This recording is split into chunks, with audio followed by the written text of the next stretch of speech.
Bible చదువుకుంటున్నాడు. అప్పుడు ప్రభు మాట్లాడితే అప్పుడు కూడా రాసేస్తున్నాడు. మళ్ళీ ముందు అనిపించింది ఇప్పుడు వేద్దాం ఎవరు ఉండరేమో అనిపించి, ఏమో దేవుడు చెప్పాడు ఈ పని నేను చెయ్యాలి అని 5 గంటలకు కూడా రాసి కింద పడేస్తున్నాడు.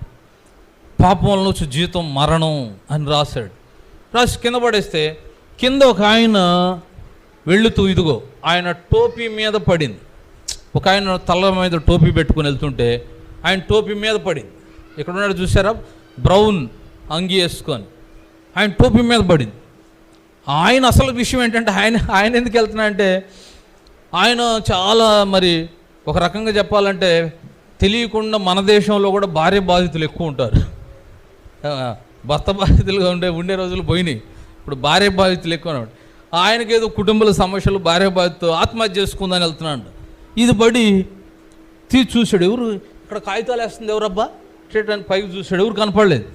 దాని మీద పాపంలో వచ్చే జీవితం మరణం అని ఆత్మ గద్దిస్తుంది. నీ పాపంతోనే చనిపోతే నరకానికి పోతావు, పాపాలు క్షమించబడ్డావు, చనిపోతే మంచిది అంటే అసలు ఈ పేపర్ వేస్తుంది ఎవరు అని పైకి వచ్చాడు, తెలుసుకుందామని పైకి వచ్చాడు. చూడండి అదిగో పైకి వచ్చాడు. పైకి వచ్చి అంటే మనకు పిక్చర్లో టోపీ తీసి అట్లా ఉండాలి, కానీ ఫస్ట్ మెట్లు ఎక్కుంటా పైకి వస్తే టోపీతో వచ్చాడు. బుర్రమీసాలు ఇట్లా వచ్చేలేకే ఈ అబ్బాయి భయపడిపోయాడు. వామ్మ ఎవరు పెద్ద అని వచ్చాడు, బుర్రమీసాలు టోపీ ఉంది, ఏమంటాడు అనుకున్నాడు, భయపడుతున్నాడు.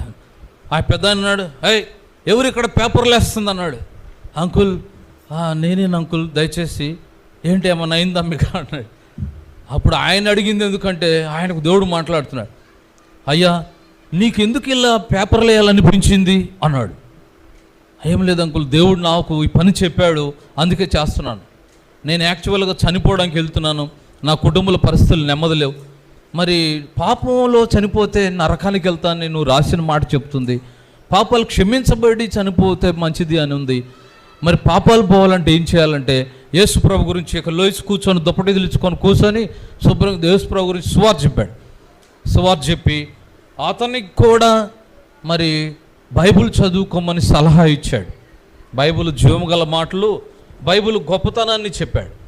బైబిల్ అద్భుతమైంది, బైబిల్ నన్ను మార్చింది, ఈ బైబిల్ చదువుకోండి మీకు నెమ్మది వస్తుంది, చనిపోనొద్దు, దేవుడిచ్చిన జీవితం ఎవరి కొరకు చనిపోకూడదు. గుర్తుపెట్టుకోండి.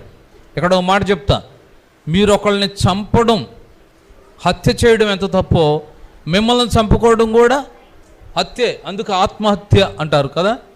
నువ్వు చంపుకోవడం కూడా హత్య. నీకెవరు రైట్ ఇచ్చారు? ఆ రైట్ మనకు లేదు. నువ్వు ప్రాణం పోయలేవు, ప్రాణం తీయకూడదు. ప్రాణం పోసే వ్యక్తికే అధికారం ఉంది. సో కాబట్టి